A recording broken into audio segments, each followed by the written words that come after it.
Fala galera, começando mais um Diálogo Fiscal, nosso terceiro na verdade, toda quinta-feira aqui às 13 horas. Hoje, uma live muito especial, vamos conversar sobre ICMS. Como evitar autuações fiscais e malha fiscal em relação ao ICMS. E claro, não poderia ser nada mais, nada menos, ninguém mais, ninguém menos, né? Hoje meu super convidado, meu amigo, professor, o cara que mais entende de ICMS no Brasil, professor André Fantoni. Então deixa eu receber aqui, ele já me mandou convite. Vai mandando aviãozinho, galera, pessoal aí. Fantoni, você tá me ouvindo? Eu aceitei seu convite. Aê. Tudo bom, professora? Muito boa tarde. Boa Obrigado, tarde, tranquilo. seja bem-vindo. Passei até perfume hoje. É quase um sextou, né? Para de feriado e a gente aqui para falar de CMS. Coisa linda. Exato. Todo dia é bom falar de CMS, porque CMS é um bichinho indomável, mas graças a Deus, com o professor André Fantoni, que traz maravilhosas, sabe, né, como lidar exatamente com esse dia a dia, tanto para o contador quanto para o advogado tributarista, né, que se depara sempre, até em véspera de feriado, com alguma Acontece. É raro, mas acontece sempre. Fantoni, se apresenta para a galera aí, quem é você? Fala, galera, tudo bem? Muito prazer, satisfação estar aqui mais uma vez com a professora Letícia, aí, uma referência nacional na área tributária, que eu tenho muito prazer de ser amigo e fazer algumas parcerias, né? Eu sou formado em Direito e em Contabilidade, então dá para falar um pouquinho dessas duas áreas, atender os dois públicos. Tá? Fui auditor fiscal por 15 anos, até ano passado, fresquinho. E agora eu estou aqui, do lado de cá, ajudando vocês, trabalhando com vocês, que me dá muito mais prazer e tesão. Né? Então, vou tentar usar um pouquinho dessa experiência aí ao longo dos 15 anos de fisco para tentar dar algumas dicas, algumas mensagens para você, para que você não caia em malha fiscal, né? E, inclusive, informar sobre as principais ações que estão acontecendo hoje dentro das secretarias de fazenda, os principais cruzamentos de dados, né? Com a evolução aí dos documentos eletrônicos, né, Letícia? Hoje tudo eletrônico virou um grande Big Brother fiscal. A troca de informações é muito rápida e os contribuintes que não ficarem atentos aí às obrigações tributárias podem acabar recebendo auto de infração, inclusive na véspera de feriado, né? O Marcelo, que é meu amigo, que é contador também, está perguntando qual que é o tema da live. Marcelo, como evitar autuação e malha fiscal, tá? Professor Fantoni, especialista em CMS. Minha amiga Viviane nunca apareceu numa live minha primeira vez. Ainda bem que passei perfume hoje, né? Viu? Um monte de convidado nobre.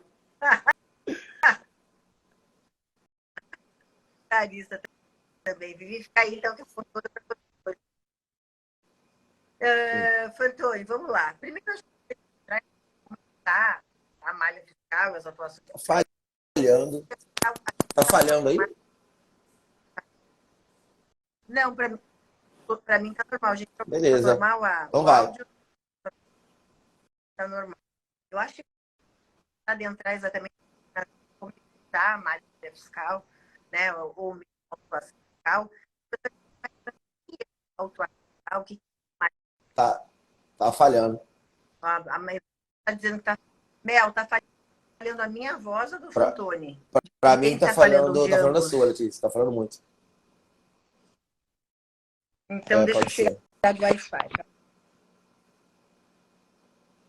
Mas a senhora tá corrigindo ali o áudio, já volta aí. Às vezes o Wi-Fi falha.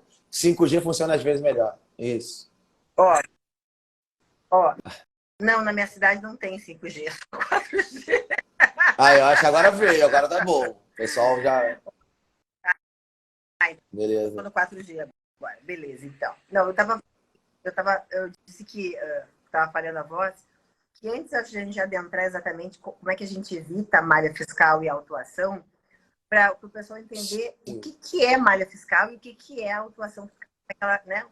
Qual é o contexto? Vamos lá, o que acontece, né? Hoje em dia, dentro da Secretaria de Fazenda, das Secretarias de Fazenda, né? Não vou especificar nenhuma, vou falar de forma genérica, porque participei de alguns grupos de trabalho em Brasília, em que a gente reunia com vários colegas de todas as secretarias, né, o famoso CONFAS.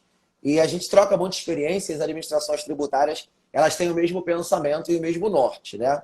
Então, hoje em dia, a fiscalização, ela por ser eletrônica, né, a auditoria eletrônica, ela permite que se faça uma análise de comportamento do contribuinte. A gente não analisa mais os documentos fiscais. Tá? Engano do contador ou advogado que acha que o fisco está fiscalizando nota fiscal. Isso já é coisa do passado. Tá? Hoje a gente tem um sistema de auditoria preditiva. Como é que se faz? A gente coloca isso dentro de um sistema, que é um sistema que inclusive a KGB usa, tá? Foi bastante caro, foi uns 15 milhões que a gente pagou aqui na Cefaz Mato Grosso.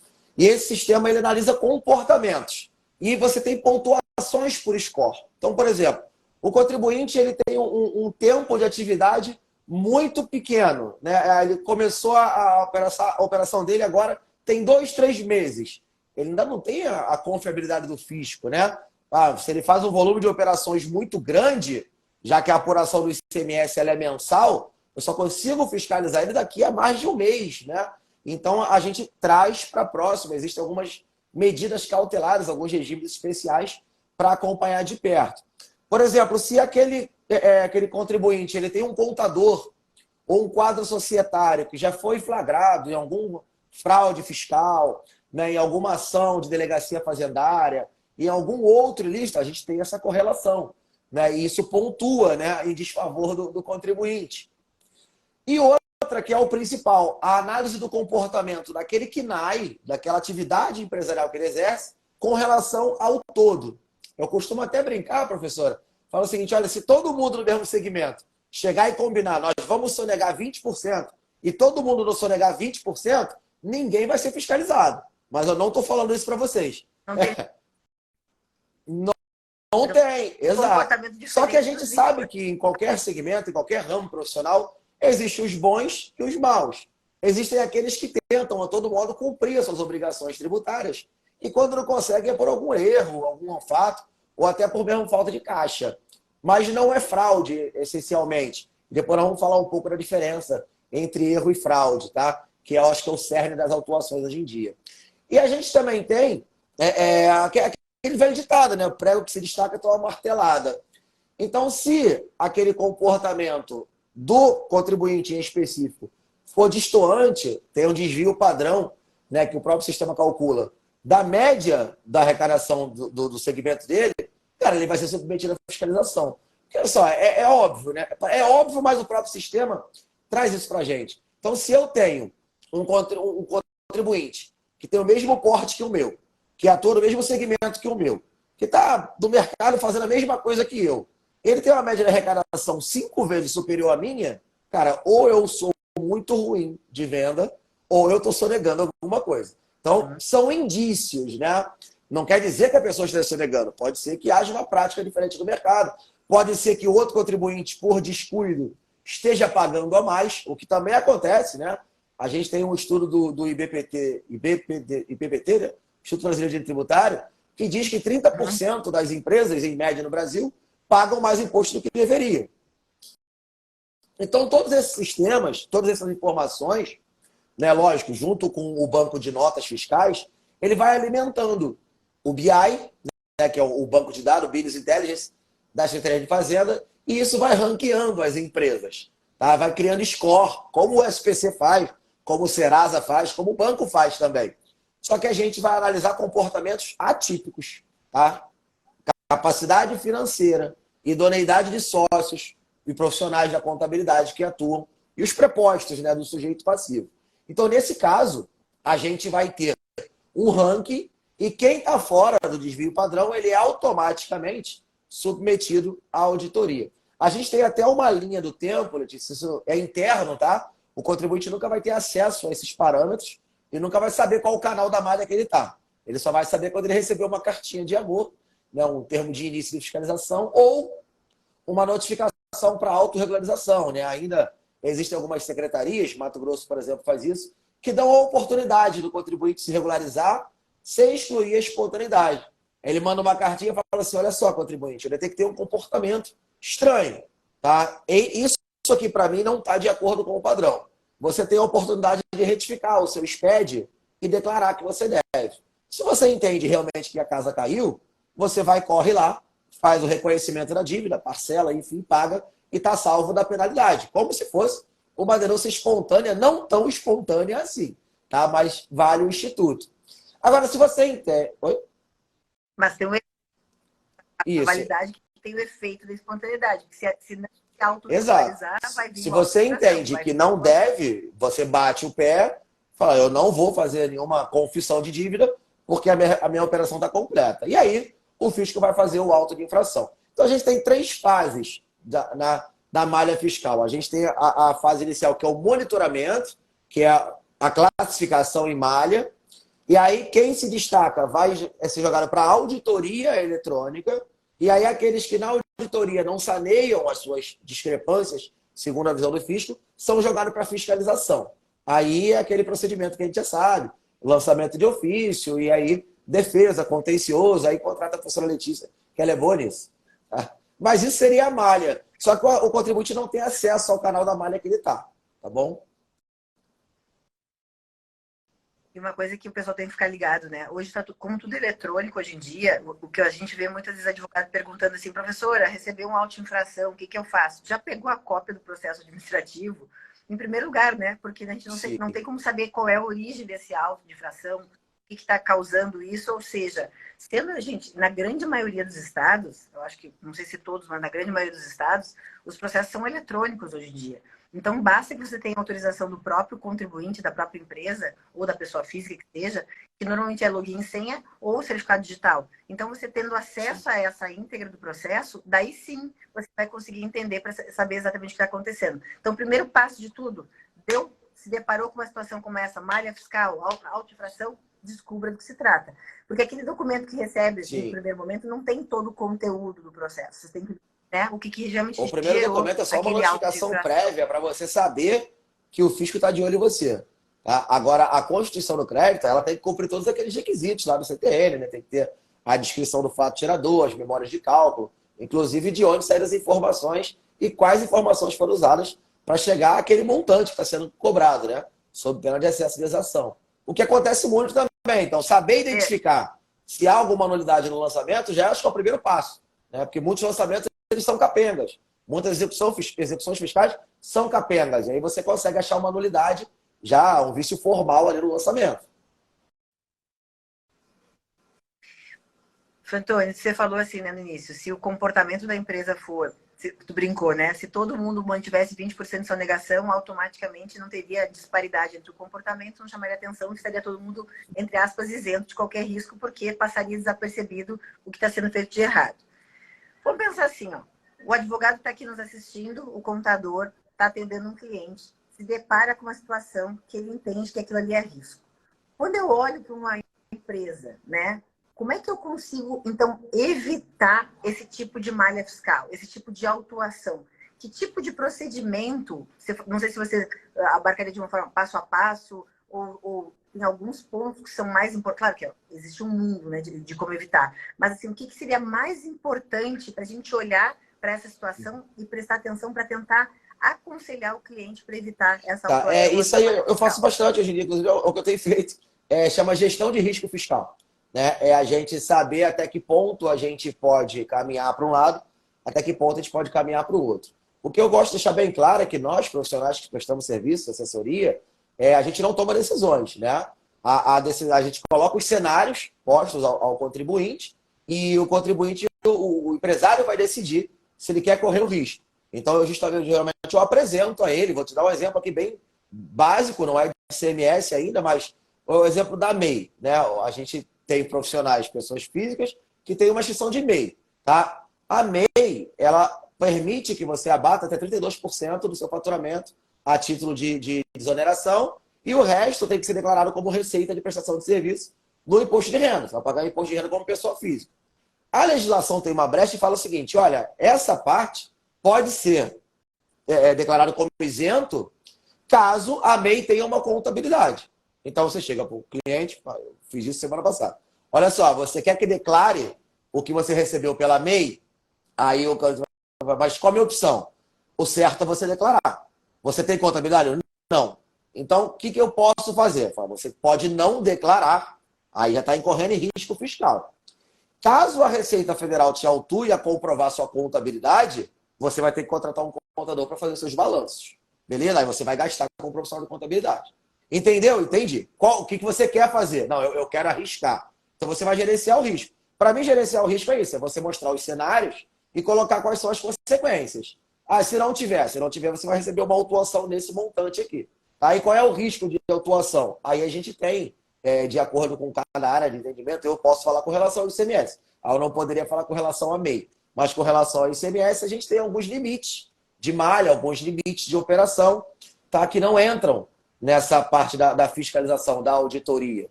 Tá? Então, você, até aqui a gente pode, por exemplo, existe uma coisa chamada na legislação de presunção de operação tributária que não foi registrada. Presunção de omissão de receita. É presunção, né? E a gente sabe que toda presunção no direito tributário ela é relativa. Então ela cabe prova em contrário.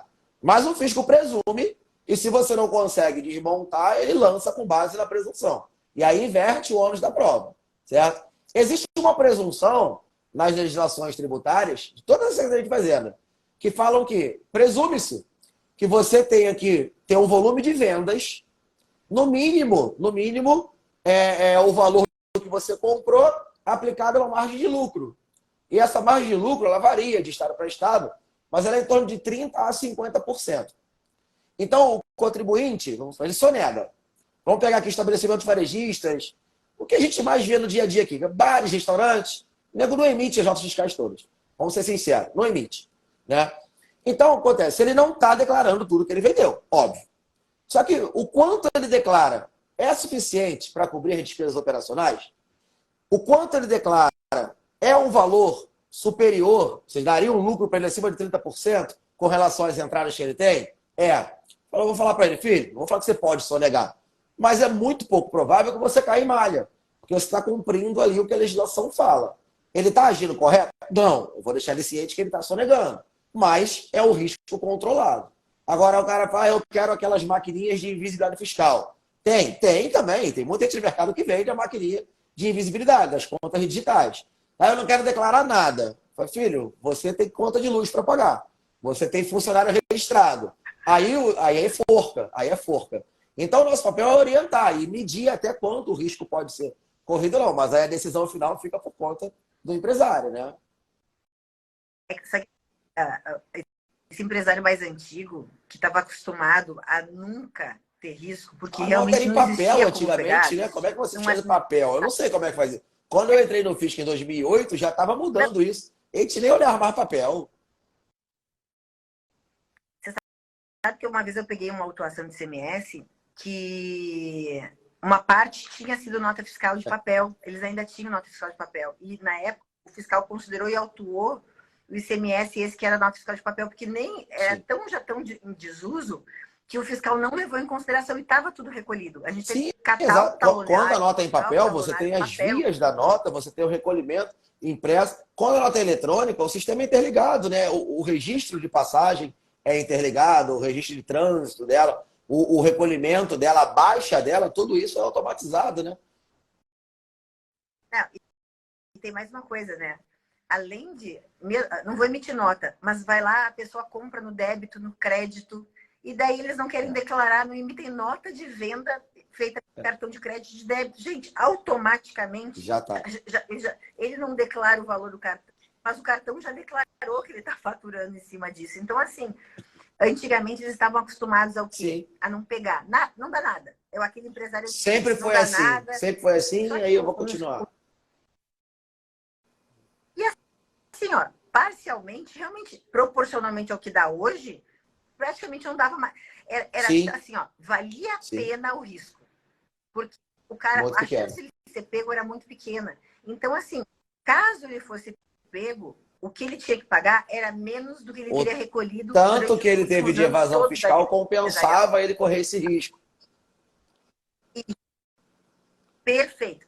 Esse é o raciocínio. Só que hoje isso não acontece mais. Então, assim, a gente como profissional, é o que o Antônio está dizendo, a gente tem o dever de dizer o risco. E ele decide se ele quer correr o risco ou não. Então, acho muito perfeito o que você está Porque às vezes a gente coloca, a gente faz o advogado do diabo pro cliente e ele fica puto com a gente ainda, ele acha ruim. Exato. Ah, você não tá resolvendo minha vida, você quer que eu pague? Sim. Já não escutou isso? Você Sim. quer que eu pague É o tributo? Estado, não sou eu, né? Eu quero... Existe uma lei que diz que você tem que pagar. Isso. Então, assim, existe uma ideia que advogado bom é aquele que faz o cliente não pagar tributo. Gente, isso não existe. Se vocês estiverem vendendo isso, A gente até... vocês são péssimos profissionais, vocês estão colocando, vocês não têm conhecimento, isso não. Então, assim, dentro do que o Fantano está falando, o que está mostrando? Possibilidades de evitar uma autuação, mas quando... a gente faz um trabalho de planejamento tributário justamente para verificar brechas legais da legislação, né? O planejamento ele é sadio, ele recupera a saúde financeira das empresas, mas, lógico, dentro do que a lei permite. Uma hipótese de benefício fiscal, um crédito que o contribuinte não está aproveitando, né? Uma escrituração errada que ele está fazendo. Então, nesses casos, a gente consegue fazer um planejamento tributário, um enquadramento no melhor regime, no lucro real, no simples, lucro presumido. Isso a gente consegue fazer para evitar a carga tributária, mas de maneira lícita. Agora, mandar sonegar, cara, se fosse numa live mais tarde, como a gente gosta de fazer, tomando um vinho, eu ia falar que esse tipo de operação de cartão de crédito seria um batom na cueca, mas essa hora eu não vou falar isso. Tá? Eu vou falar que para o fisco seria a cereja do bolo. Porque eu vou falar, você poupou todo o meu trabalho. Tá? Você poupou. Eu lembro, né, até ano passado eu estava do lado de lá, e quando eu ia fiscalizar uma empresa, o que a gente menos se atém, Letícia, é o que tem documento. O cara, antigamente, o fiscal ia numa empresa com uma intimação, né, um papel desse lá, papel impresso ainda, carimbado. Eu quero seus livros, suas notas, e eu quero isso. Eu quero uma caixa desse tamanho e tal. Cara, não existe. O fiscal que ainda vai buscar esse tipo de documento, ele já está anos-luz atrasado. E não é o que acontece na administração tributária. Já sabe tudo. O bate lá, ele já sabe. Eu vou buscar o omisso. Vou buscar o omisso. Eu estava atendendo um fiscal que nos pediu um monte de coisa, assim, né? De CMS, mas um monte de coisa. Eu falei, gente, mas o que ele quer com tudo isso? Porque essa é a ideia. Não tem necessidade, você tem uma ideia. Já tem essa informação. Daí eu perguntei assim para ele, mas exatamente o que você quer? O que você quer? O que você está procurando? Ele falou, não sei. Ele às vezes não sabe o que está procurando. Não, ele já sabia. A verdade é que ele já sabia. Ele disse, isso. Então tá bom, então eu vou te dar isso. Porque se é isso, não adiantava. Ele dá trabalho para procurar levantar coisa que não ia fazer diferença nenhuma. Ele ia ter que ter prazo para levantar coisa. Então, assim, o cara bate lá e já sabe. Ele vai com aquela casca. As informações são feitas... Como eu te falei, são 3 etapas, né? O monitoramento, a auditoria eletrônica, que é o cruzamento de dados, e a fiscalização. Quando ele chega nessa etapa da fiscalização, o contribuinte estava sendo monitorado, caiu em malha, foi submetido à auditoria, então foi feito já o cruzamento de dados, o levantamento de todas as informações fiscais, até a cor da calcinha, tá? E aí, não sanado essas discrepâncias, que foi oportunizado ao contribuinte, a gente vai fazer a fiscalização. Tá? E aí, quando você vai fazer a fiscalização, você vai buscar o que não tem registro. O que tem registro, que está emitido de nota, não tem. Existe até uma portaria da Secretaria de Fazenda de Mato Grosso, por exemplo, que ela proíbe, não é nem dispensa, ela proíbe o fiscal a requisitar documentos de posse da Secretaria. Por exemplo, quem é que autoriza a emissão da nota fiscal? A Cefaz. Ora, eu tenho no meu banco de dados todas as notas fiscais que foram emitidas por contribuinte de Mato Grosso. Porra, como é que eu vou mandar uma intimação para o contribuinte me apresentar um dado que eu tenho, que eu sou o gestor daquele dado? É burrice, é ignorância, e isso gera um custo para o contribuinte. Né? A gente tem que onerar o contribuinte cobrando o que é devido, não gerando obrigações acessórias desnecessárias para dizer que está trabalhando. Século XXI, pelo amor de Deus, né? E você falou aqui do cruzamento de dados, né? A questão da entrada e da saída das notas. Então, quando ele vai controlar isso, ele já sabe. Tá? Como eu te falei, por procedimento, pelo manual do procedimento, o fisco é obrigado a intimar, principalmente se for uma empresa do Simples Nacional, né? É obrigado a intimar o contribuinte para dizer, olha só, eu sei o que você fez, mas eu estou te dando a oportunidade de você se autorregularizar. Tá? Até elenquei aqui umas 3 formas de cruzamento de dados que a gente tem visto corriqueiramente na secretaria, e isso acontece no Brasil inteiro. Né? A primeira delas é justamente esse confronto de entrada e saída. Certo? Então, o contribuinte ele faz muitas compras, né? E aí não depende só dele querer informar, o que é uma burrice deixar de informar, porque as entradas elas geram crédito, né? Coisa boa para o contribuinte. Mas aí o cara que está vendendo informou. Ou o contrário, o cara que está vendendo não informou e ele informou. Ou são geradas notas fiscais com crédito fictício, onde não ocorre a operação com a mercadoria, só a transferência de papel. Cara, você vai ter um estoque que você declara no SPED e você tem as notas de saída. Se você tem volume de saída maior do que o volume de entrada, cara, a conta não fecha, se dá um estoque negativo. Né? E isso é uma presunção de compra de mercadoria sem documento fiscal. Né? Uma vez eu fui fiscalizar uma empresa de uma loja de calçados e aí ele tinha as notas de entrada, o estoque inicial, tudo estruturado bonitinho.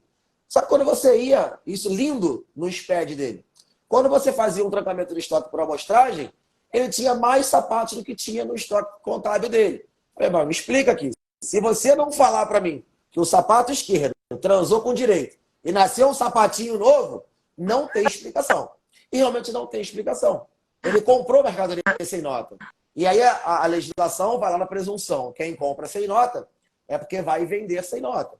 Então já está errado desde o início. Então comprar sem nota é o primeiro grande erro do contribuinte. Na verdade, eu vou até ser um pouco mais grosso. É uma burrice tremenda comprar mercadoria sem nota. Porque nota gera crédito de ICMS, gera crédito de PIS, COFINS. Nota gera crédito, cara. Então exija a nota fiscal. Se for para errar, erra porque você teve volume de vendas menor. Põe a culpa no Covid, o movimento está fraco, né? O meu concorrente está quebrando o meu mercado. Mas tenha a entrada, tenha lastro. Porque essa saída ela é automática. O fisco nem tem esforço. Mas sabe, eu vejo por São Paulo, por exemplo, tem alguns bairros, assim, por exemplo, Brás, esses bairros são típicos de fabricação de roupa, né? Que eles vendem roupas mais baratas. Eu tinha um cliente que fabricava no Brás e ele comprava muito insumo, linha, tecido. Aí fala, como é que surgiu aqui uma confecção? Como é que surgiu esse volume de roupa? Não tem como explicar. Letícia, mas sabe qual é o problema? Aqui, o nosso sistema desse tipo de comércio aqui, dessa região, todo mundo compra sem nota. Porque na cabeça do empresário, ele não tinha como sobreviver se ele comprasse mercadoria com nota. Só que, aí que você está dizendo, ele não tem... da onde o crédito que ele ia ter da entrada. Né? Como é que faz isso? E daí vende, e tem saída, né? Surgiu da onde aquilo ali? Sim, é fácil de pegar a situação. Não precisa nem ser... Um dos maiores... Uma das maiores dificuldades que eu venho encontrando hoje é justamente mudar a mentalidade de muitos contribuintes, muitos clientes. Porque eles entendem dessa forma. Não, eu sempre fui sem nota, e se eu tiver que pedir nota, se tiver que emitir nota... Não, filho, às vezes está no Simples Nacional. A sua emissão de nota não vai interferir a sua faixa de faturamento. Agora, você está se expondo a um risco fiscal, inclusive de ser excluído do sistema de tributação simplificada. Né? Então, é o tal do risco, a gestão do risco.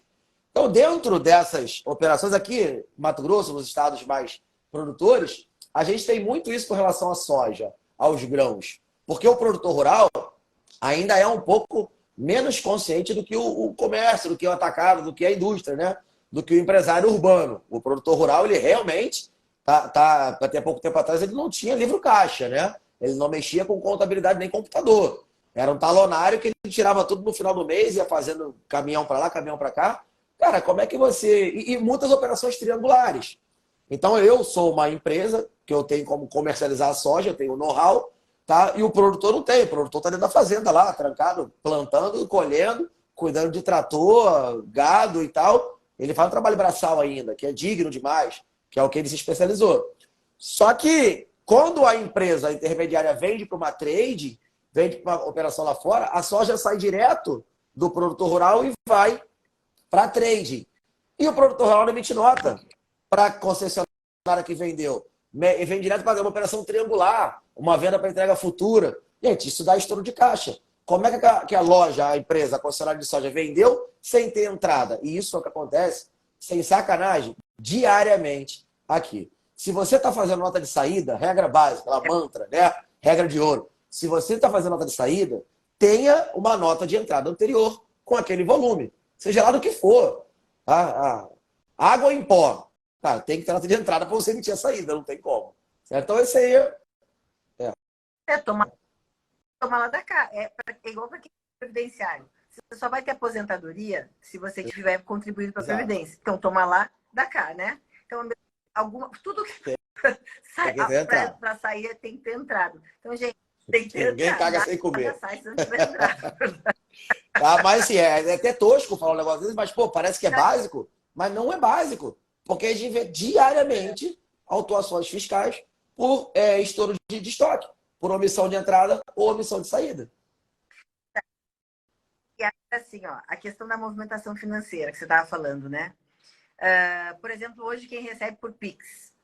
O pessoal acha que isso não precisa declarar, porque afinal foi por Pix. Porque aquela época que o cara vendia um sapato e pegava o dinheiro e botava no Tá bolso, acabando. né? Até o cara na conta que teve baixa do estoque, então por consequência teve venda, mas não tinha controle do estoque, a coisa não funcionava. Mas hoje, que o cara vai lá e faz leitura de QR Code, Pix, né? Pagou. Cartão débito, cartão crédito. Essa questão da movimentação financeira, tirando aqueles que se mantiveram Isso todos aí, sonegando eu no paguei mesmo flanelinha estoque, aqui no show que eu fui com Pix, com Pix. R$ 5. Não tinha dinheiro. Você não era mais com dinheiro. Não tem como. exatamente, ninguém vai E com dinheiro. Como é que o cliente vai evitar uma autuação fiscal com essa questão da esse movimentação seria financeira? Como é que o tem que segundo fazer? ponto que eu queria tratar, e o mais importante até, que tem um volume maior, justamente por causa dessa mentalidade de que, não, foi Pix, não tem problema, não precisa emitir nota. Tal. Além de você não dar baixa no seu estoque e isso furar o teu SPED, cara, quer ver um negócio? Eu já vou chegar na movimentação financeira, mas porque a gente lembra dos casos, quer ver um negócio que me deixa nervoso, antes como fiscal, agora como consultor? Você chega no mercado, aí você compra lá, vamos supor, uma Coca, não vou falar a verdade, vamos lá, uma Heineken, uma Bohemia, uma Stella, aí você compra lá um menu de cervejas, né? Eu gosto muito domingo, às vezes, fazer um churrasquinho, gosto de experimentar uma artesanal, uma Heineken, então eu compro meia dúzia de 15, não, mentira, de 6, 7 cervejas diferentes, e às vezes é o mesmo preço.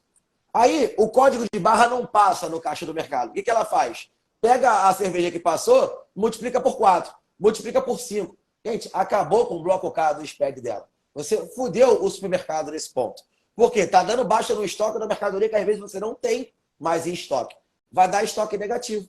Quando chegar lá, isso é declaratório. Você vai declarar o SPED para a Secretaria de Fazenda. Vai falar, ué, você está me declarando que você vendeu 10 produtos, você tinha 8? Me ensina essa mágica, né?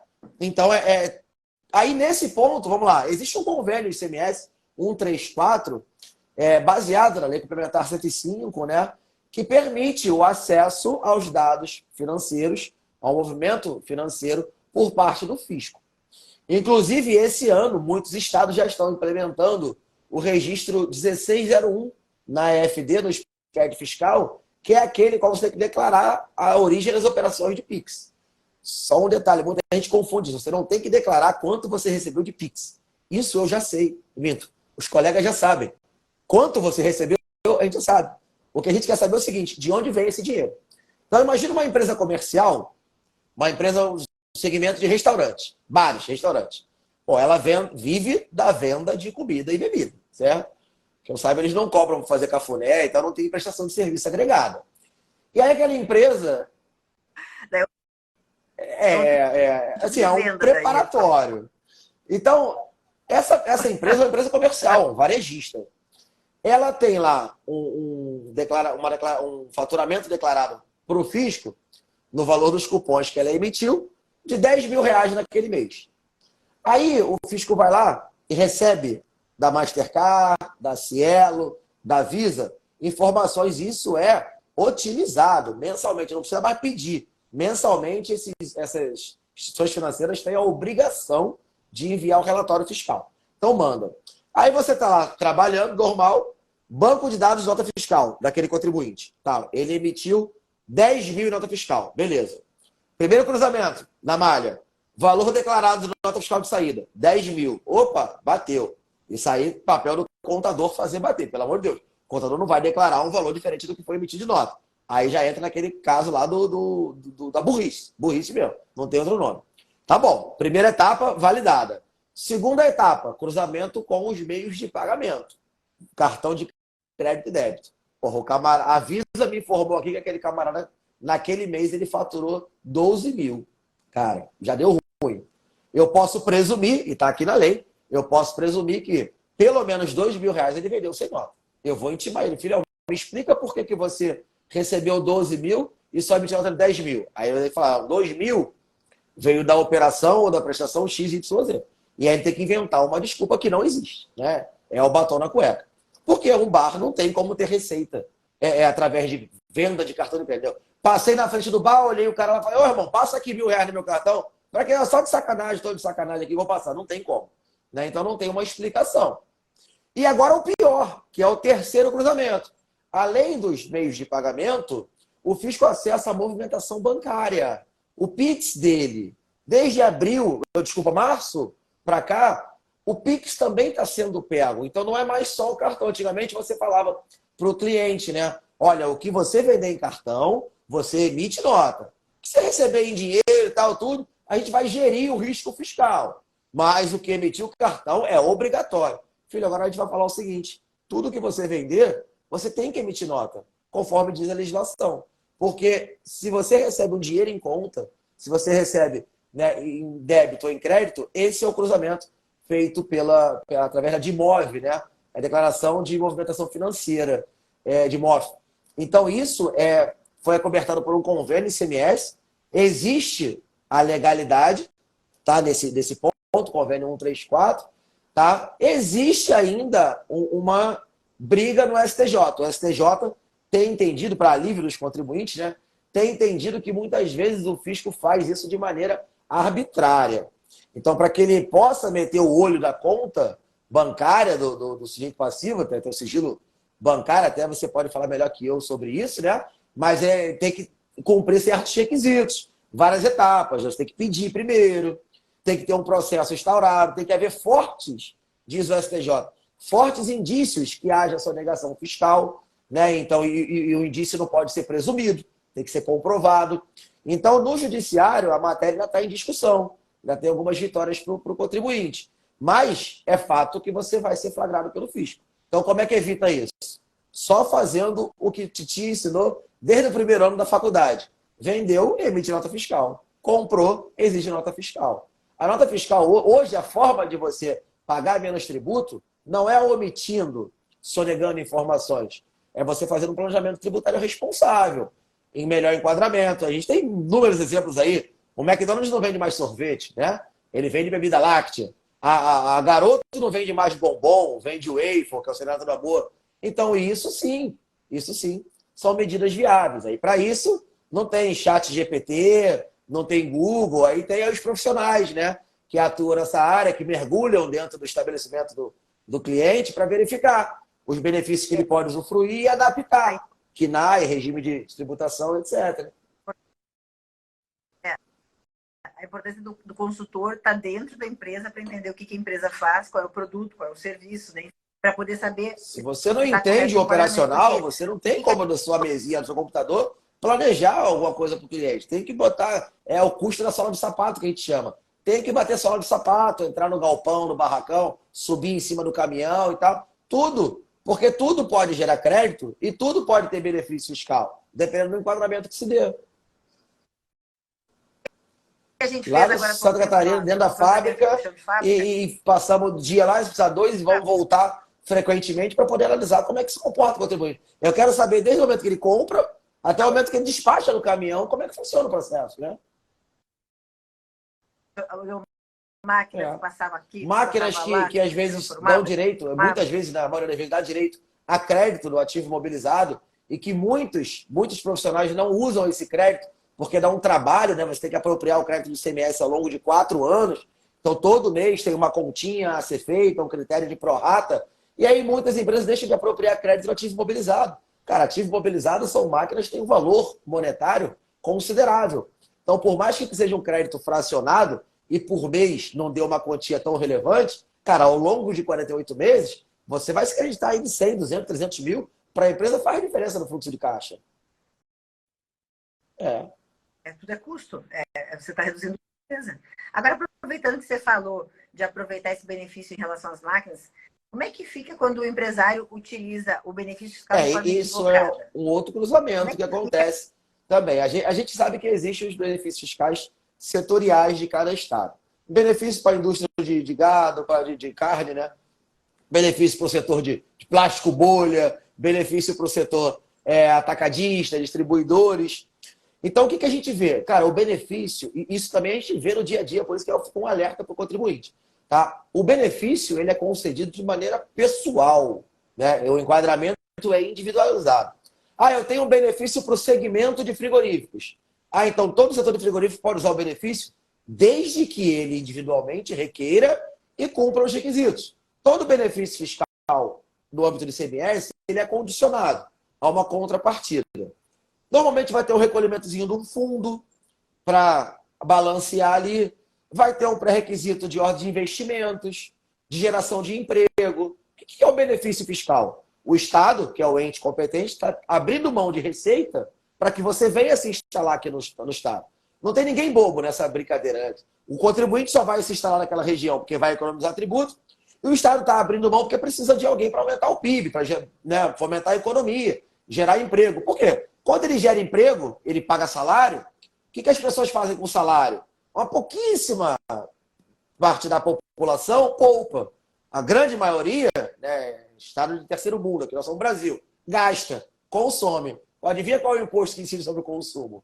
Então o Estado fala, o Estado ganha indiretamente. Não, é diretamente. Quando você aumenta a renda das famílias, você aumenta a arrecadação do ICMS. Porque a família vai pegar esse dinheiro, vai tomar um chopp, vai comer a picanha. Não é aquela que prometeram pra gente, aquela não saiu ainda. Mas vai comprar uma picanha, vai fazer uma viagem. Cara, vai ter ICMS aí. Vai ter ICMS. Então o Estado abre mão, de primeiro momento, de uma receita, concedendo benefício para que a empresa venha se instalar naquele território, em contrapartida ele arrecada depois. Qual é o erro? O erro é que, normalmente, essas empresas que recebem benefícios são grandes. E a elas é atribuída a condição de substituto tributário. E aí as empresas cometem o grande erro de recolher o ICMS ST utilizando o benefício que é dela.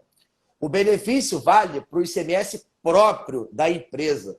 Você não pode repassar benefício quando vai recolher o ICMS do substituído. Eu posso estar falando até um pouco grego para muitas pessoas, mas eu sei que tem muita gente que está ouvindo a gente ou que vai ouvir essa live depois que vai fazer sentido. Por quê? Eu vejo autuação corriqueiramente sobre isso. Se o benefício é seu, você tem uma redução de base de cálculo, você reduz a base de cálculo da sua operação própria. Quando você vai calcular o ICMS do seu cliente, do substituído, é base cheia, filhão, com tudo que você puder empurrar. Frete, seguro, desconto condicional, bonificação. Tá? Por quê? Não é o seu benefício que você vai utilizar para calcular o ICMS dele. É o regime tributário dele. E ele provavelmente não tem nenhum benefício. Então, nesse ponto, você, inclusive, como responsável tributário, tem a solidariedade. Então, vocês respondem juntos pela cagada que você fez.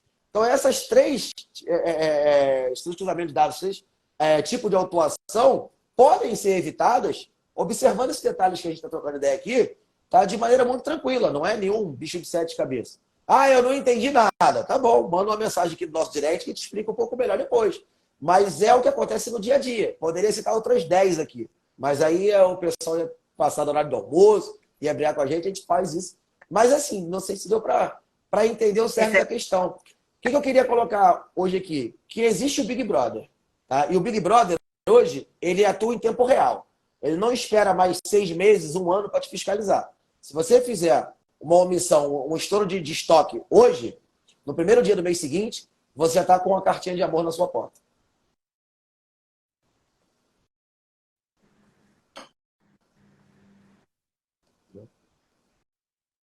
Acho que era mais ou menos... Não, o meu tá de boa. Travou? Tá de boa. Ah, não,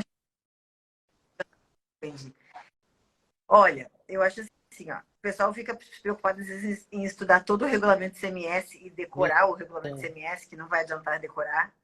E para numa live como aqui, ó, nós estamos fechando agora 45 minutos de live, gente, e foram tantas dicas práticas que vocês têm que pensar o seguinte: o professor Antônio, além de ensinar ICMS, ele era do lado negro da Tudo tem sua vantagem. A vantagem, você pode encarar que eu era um espião infiltrado. Claro! Então, o que ele fez? Ele viu, chega, não quero mais fazer parte, né? Ele veio pro lado dos Jedi. Então, assim, agora ele é um Jedi. Então, o cara tá trazendo aqui dicas de quem viu o lado do fiscal, que vê a merda que o empresário faz, né? Porque a gente sabe que faz, e depois quer que o lado de cá E o problema é que muitas vezes, inclusive, eu ouso falar que na maioria das vezes, essa merda que o empresário faz não é por dolo, não é por fraude, é por erro mesmo, por desconhecimento da legislação. Isso é remediável. A fraude não. A fraude, o camarada vai tomar uma porrada bem forte do Estado. Mas o erro não. O erro é passivo de exclusão. Antônio, a gente não pegou essa semana uma empresa que o cara tá com um passivo Sim, gigantesco porque declarou. de erro da Pai, se contabilidade? você declarou pro fisco que deve, eu aceito. Se é de coração, né? Eu aceito. Você quer me pagar isso? Tudo bem, não vamos brigar por causa disso. E declarou errado. E aí dá trabalho depois para você correr atrás. Esse negócio de benefício, pra vocês terem uma ideia, gente, o Fantônio estava comigo aqui em Santa Catarina, a gente estava nesse empresa, a gente tem parceria, e ele estudando a legislação do CMS de Santa Catarina, ele descobriu um benefício específico para esse cliente. Então, assim, esses outros que estavam assessorando esse cliente até então, nunca a empresa existe há 20 anos, o cara nunca usou o benefício que ele tem direito. Olha quanto dinheiro ele deixou na mesa. Porque o benefício fiscal não retroage. Ele não retroage. Né? Então, ele ficou lá, o dinheiro não foi aproveitado, ele pagou o dinheiro que ele não deveria pagar e pagou o profissional para falar para ele que ele não tinha direito. Cara, olha só, dinheiro jogado fora 2 vezes. Então isso que a gente tem que pensar, gente, benefício fiscal, você tem que estudar qual é o setor da empresa, se a legislação permite, e muitos você tem que requerer, ele não é automático. Eu estou trabalhando com um Fantônio de benefício fiscal de óxido de magnésio, que não precisava solicitar. Por exemplo, se você comprovadamente fizesse a destinação da produção de óxido de magnésio para a produção de ração e fertilizante, pronto. É o que acontece na zona franca de Manaus, exportação, tem alguns benefícios que já são gerais, né? É automático. Basta que você efetivamente cumpra e faça a operação que está na norma, né? Então, só dentro do detalhe, não precisa pedir, mas se você não souber... Se você não utilizar, ninguém vai tirar de graça, né? Não é automático. É isso que você tem que entender. Uns você tem que requerer, e daqui para frente ele fazer efeito. Outros você não tem que requerer, mas você tem que utilizar. Nesse meu caso, por exemplo, a redução da base de cálculo, acho que ficava quase a metade da base de cálculo para fins de CPF. Mas tinha que utilizar. Tem que fazer a declaração utilizando a redução da base de cálculo. Se o contador não souber fazer isso, o consultor não souber, vai continuar com a bateria. Então, assim, cada um, gente, que quer trabalhar com CMS, quer evitar autuação, primeiro, reassista essa live. Até o Ricardo está perguntando, a live vai ficar salva, vou deixar salvo aqui. E eu vou subir lá no meu canal do YouTube também, tá? No Professor Letícia Vogt. Não sei se você vai subir. Vou deixar no Instagram, não, mas a gente... Quando eu deixar no Instagram, eu também vou deixar. E eu vou subir também lá no canal do YouTube para quem quiser. E, inclusive, aproveitando, para quem não segue ainda o professor Fantoni, ele tem um outro perfil, gente, que ele tem bastante, porque tem um perfil dele que fala mais para o pessoal do concurso, né? E esse perfil que ele está usando aqui no live agora é um perfil mais focado no tributário mesmo. Tributário, tá aqui, quem tá na live aqui tá... Na live do Fantoni Underline. Segue lá o professor Fantoni também, que ele tem dicas de dia a dia, para quem quer realmente atuar e ser consultor tributário. Show de bola! Tranquilo. Muito, né? É sempre bom trocar ideia aqui, falar sobre isso aí, que é gostoso. Quando eu crescer, eu quero ser assim. Já cresceu demais, tá bom.